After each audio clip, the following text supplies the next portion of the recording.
Hi friends, आज हम study करेंगे इन्फिनेटिव। और इससे पहले हमने जेरेंड और पार्टिसिपल पर स्टडी की है। तो इन्फिनेटिव भी जेरेंड और पार्टिसिपल की तरह नॉन फाइनाइट वर्ब है। नॉन फाइनाइट वर्ब क्या होती है इसके बारे में मैंने वीडियो अपलोड किया हुआ है, अगर आप चाहें तो देख सकते हैं मेरे चैनल पर। आज हम इन्फिनेटिव के बारे में कुछ बेसिक चीज़ें के बारे में स्टडी करेंगे, क्योंकि अगर किसी भी टॉपिक की अगर हमें बेस पता नहीं है तो वो टॉपिक क्लियर नहीं हो पाता है।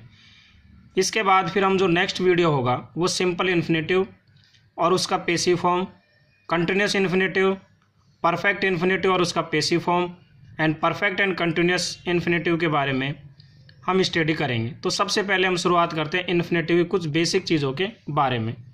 इन्फिनेटिव नॉन फाइनाइट वर्ब्स है। वर्ब के बेस फॉर्म यानी वर्ब के मूल रूप को हम इन्फिनेटिव कहते हैं। ये हमें ध्यान होना चाहिए कि वर्ब का जो बेस फॉर्म होता है उसे हम इन्फिनेटिव कहते हैं, परंतु ये वर्ब की तरह कार्य नहीं करता। तो किस रूप में करता है इसके बारे में हम आपको थोड़ी देर में बताएंगे। उससे पहले कुछ और बातें। इन्फिनेटिव को हम दो प्रकार से यूज करते हैं सेंटेंस में सामान्यतः। एक तो इन्फिनेटिव के साथ टू लगता है, जिसको हम विथ टू इन्फिनेटिव या फिर फुल इन्फिनेटिव या टू इन्फिनेटिव कहते हैं। जैसे बेस वर्ब के बेस फॉर्म के पहले टू का यूज, जैसे यहाँ प्ले है, प्ले से पहले टू लगाया तो ये विथ टू इन्फिनेटिव हुआ, या टू इन्फिनेटिव या जिसे हम कहें फुल इन्फिनेटिव हुआ। अगर सेंटेंस में हम देखें तो आई वांट टू गो, यहाँ पे जो गो है इन्फिनेटिव है और इससे पहले टू लगा हुआ है तो ये विथ टू इन्फिनेटिव हुआ। सेकंड हमारा फॉर्मेट होता है बेयर इन्फिनेटिव, और ये बिना टू के यहाँ पे इन्फिनेटिव का यूज किया जाता है। जैसे लेट हिम गो, यहाँ पे गो इन्फिनेटिव के रूप में यूज हुआ है, लेकिन इससे पहले टू का यूज नहीं है तो ये बिना टू के यूज हुआ, इसलिए हम इसे बेयर इन्फिनेटिव कहते हैं। अब बेयर इन्फिनेटिव के बारे में हम बाद में डिटेल में वीडियो अपलोड करेंगे, तब हम डिस्कस करेंगे। इन्फिनेटिव टू के साथ या बिना टू के नाउन, एडजेक्टिव या एडवर्ब के रूप में कार्य करता है। हमने आपसे थोड़ी देर पहले कहा था कि वर्ब के बेस फॉर्म को इन्फिनेटिव कहते हैं, परंतु ये वर्ब की तरह कार्य नहीं करता। तो सेंटेंस में कैसे कार्य करता है, या तो नाउन की तरह या एडजेक्टिव या फिर एडवर्ब के रूप में कार्य करता है। अगर हम यूज के आधार पर, प्रयोग के आधार पर इन्फिनेटिव को डिवाइड करें तो ये दो प्रकार से होता है। पहला होता है सिंपल इन्फिनेटिव या जिसे हम कहें नाउन इन्फिनेटिव। इसका प्रयोग सेंटेंस में नाउन की तरह होता है, और जब हिंदी सेंटेंस के अंत में ना या नी लगा हो तब वो सिंपल इन्फिनेटिव होगा, जिसे हम नाउन इन्फिनेटिव कहते हैं। जैसे आई एम टू गो, मुझे जाना है, ठीक है। और प्रयोग के आधार पर दूसरा इन्फिनेटिव होता है जेरेंडियल इन्फिनेटिव। इसका प्रयोग सेंटेंस में एडजेक्टिव या एडवर्ब की तरह होता है। तो दोनों में डिफरेंस है। सिंपल इन्फिनेटिव या नाउन इन्फिनेटिव का तो सेंटेंस में नाउन की तरह यूज होता है, जबकि जेरेंडियल इन्फिनेटिव का एडजेक्टिव या एडवर्ब के रूप में होता है। अगर इसका हम एक एग्जाम्पल लें, उसके पास बर्बाद करने के लिए पैसा नहीं है, तो she has no money to waste. यहाँ पे जो इन्फिनेटिव यूज हुआ है एक तरह से एडजेक्टिव का कार्य कर रहा है, तो ये जेरेंडियल इन्फिनेटिव हुआ। अब प्रयोग के आधार पर हम दोनों इन्फिनेटिव का डिटेल में स्टडी करेंगे। सबसे पहले सिंपल इन्फिनेटिव, इसे हम वर्बल नाउन भी कह सकते हैं, क्योंकि इसका यूज सेंटेंस में नाउन की तरह होता है जब हिंदी वाक्यों के अंत में ना या नी लगा हो। तो सिंपल इन्फिनेटिव सेंटेंस में कहाँ कहाँ किस किस फॉर्मेट में यूज हो सकता है उसके बारे में हम डिटेल में स्टडी करेंगे, तो आप देखते रहिए। तो सिंपल इन्फिनेटिव या नाउन इन्फिनेटिव का पहला यूज है एज सब्जेक्ट, यानी वर्ब के सब्जेक्ट के रूप में इसका यूज किया जाता है। जैसे खेलना लाभदायक है, टू प्ले इज यूजफुल, यहाँ पे इज वर्ब है और इसका सब्जेक्ट हुआ टू प्ले, तो सब्जेक्ट के रूप में यहाँ पे नाउन इन्फिनेटिव का यूज हुआ है, ठीक है। इस सेंटेंस को हम ऐसे भी लिख सकते हैं, it is useful to play. दूसरा एग्जाम्पल देखें, अंग्रेजी सीखना आसान है, to learn English is easy, तो यहाँ वर्ब इज है और इसके सब्जेक्ट के रूप में टू लर्न का यूज हुआ है, मतलब ये नाउन इन्फिनेटिव है जो कि यहाँ सब्जेक्ट का कार्य कर रहा है लेकिन नाउन की तरह यूज हो रहा है। तो ही इसको ऐसे भी लिख सकते हैं, it is easy to learn English. दूसरा नाउन इन्फिनेटिव का एज ऑब्जेक्ट, वर्ब के ऑब्जेक्ट के रूप में भी इसका यूज होता है। आई वांट टू राइट, मैं लिखना चाहता हूँ, तो वांट यहाँ वर्ब है और टू राइट ऑब्जेक्ट है, तो वर्ब का ऑब्जेक्ट हुआ टू राइट जो कि एक इन्फिनेटिव है, इन्फिनेटिव का कार्य कर रहा है। सेकंड एग्जाम्पल ले, आई लव टू प्ले, मैं खेलना पसंद करता हूँ। तो वर्ब हुई लव और टू प्ले यहाँ पे इन्फिनेटिव है जो कि नाउन इन्फिनेटिव है और यह ऑब्जेक्ट के रूप में यहाँ कार्य कर रहा है। तीसरा है as object of a preposition. Preposition के ऑब्जेक्ट के रूप में भी नाउन इन्फिनेटिव या सिंपल इन्फिनेटिव का यूज किया जाता है। जैसे the bus is about to start, यानी बस प्रस्थान करने वाली है।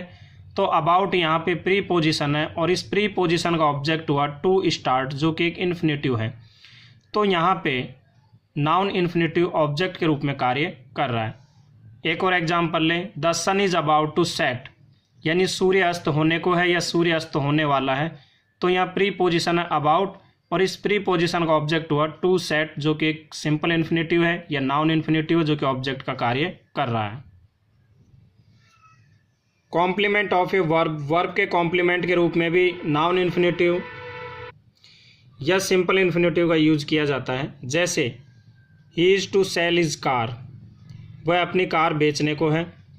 तो यहाँ पे वर्ब हुई इज और टू सेल, यहाँ पे इस वर्ब का कॉम्प्लीमेंट है जो कि एक नाउन इन्फिनेटिव या सिंपल इन्फिनेटिव के रूप में कार्य कर रहा है। एक और एग्जाम्पल है, his ambition is to build a temple, ठीक है, मतलब his ambition is to build a temple. तो यहाँ पे उसकी जो अभिलाषा है वो एक मंदिर बनाने की है। तो यहाँ पे वर्ब इज हुआ और इसका ऑब्जेक्ट कॉम्प्लीमेंट टू बिल्ड जो कि एक इन्फिनेटिव के रूप में कार्य कर रहा है। यूज के आधार पर दूसरा इन्फिनेटिव है जेरेंडियल इन्फिनेटिव, जिसको हमने पहले बताया कि ये सेंटेंस में एडजेक्टिव या एडवर्ब के रूप में कार्य करता है। तो इसका यूज कहाँ कहाँ होता है ये भी हम आपको बताते हैं। पहला है टू मॉडिफाई ए नाउन, यानी नाउन को संशोधित करने के लिए, नाउन को मॉडिफाई करने के लिए, नाउन को डिफाइन करने के लिए। तो I have no time to work, यानी मेरे पास काम करने के लिए समय नहीं है। तो यहाँ पे टाइम एक नाउन है और इस नाउन को मॉडिफाई कर रहा है टू वर्क जो कि एक एडजेक्टिव के रूप में यहाँ यूज हुआ है और ये इन्फिनेटिव है, जेरेंडियल इन्फिनेटिव है, तो ये नाउन को यहाँ डिफाइन कर रहा है। सेकंड एग्जांपल ले, I have a car to sell, कि मेरे पास बेचने के लिए कार है। तो यहाँ पे कार जो है ये नाउन है, टू सेल इन्फिनेटिव है, जेरेंडियल जो कि एडजेक्टिव के रूप में कार्य कर रहा है और इस नाउन यानी कार को ये मॉडिफाई कर रहा है, इसको डिफाइन कर रहा है इन्फिनेटिव टू सेल। और एग्जांपल ले, I have no magazine to read, कि मेरे पास पढ़ने के लिए कोई पत्रिका नहीं है। तो मैगजीन या नाउन है, इस नाउन को डिफाइन कर रहा है टू रीड जो कि एक तरह जेरेंडियल इन्फिनेटिव है जो कि एडजेक्टिव के रूप में कार्य कर रहा है। तो यहाँ इन्फिनेटिव नाउन को विशेषता प्रदान करते हैं, नाउन को मॉडिफाई करते हैं, नाउन को डिफाइन करते हैं। जेरेंडियल इन्फिनेटिव का अगर सेकंड यूजेस देखें, to modify an adjective, adjective को संशोधित करने के लिए, एडजेक्टिव को डिफाइन करने के लिए। जैसे I am happy to meet you, कि मैं तुमसे मिलकर खुश हूँ। तो यहाँ हैप्पी जो है ये एडजेक्टिव है, टू मीट यहाँ पे इन्फिनेटिव है। तो जो इन्फिनेटिव है टू मीट इस हैप्पी को डिफाइन कर रहा है, इसको मॉडिफाई कर रहा है, इस एडजेक्टिव को मॉडिफाई कर रहा है। I was worried to know it, यानी मैं इसके बारे में जानकर चिंतित था। तो यहाँ पे वरीड एक एडजेक्टिव है और इस एडजेक्टिव को डिफाइन कर रहा है, मॉडिफाई कर रहा है टू नो जो कि एक इन्फिनेटिव है, जेरेंडियल इन्फिनेटिव है। और भी एग्जाम्पल हम ले सकते हैं, these fruit are delicious to eat. तो डिलीशियस यहाँ पे एडजेक्टिव है और इसको डिफाइन कर रहा है टू ईट जो कि एक इन्फिनेटिव है। जेरेंडियल इन्फिनेटिव का अगला use to modify a verb, verb को मॉडिफाई करने के लिए। सामान्यतः इन्फिनेटिव का इस तरह का प्रयोग एक उद्देश्य यानी पर्पज को शो करता है। जैसे ही कम टू मीट हर, यानी कि वह उससे मिलने के लिए आया। तो यहाँ पे कैम वर्ब है और इस वर्ब को डिफाइन कर रहा है टू मीट, ठीक है। तो यहाँ किस उद्देश्य से आया, मिलने के लिए। तो ये पर्पज को शो करता है जो इन्फिनेटिव के रूप में कार्य कर रहा है, टू मीट। और एग्जाम्पल ले, वी ईट टू लाइव, यानी हम जीने के लिए खाते हैं।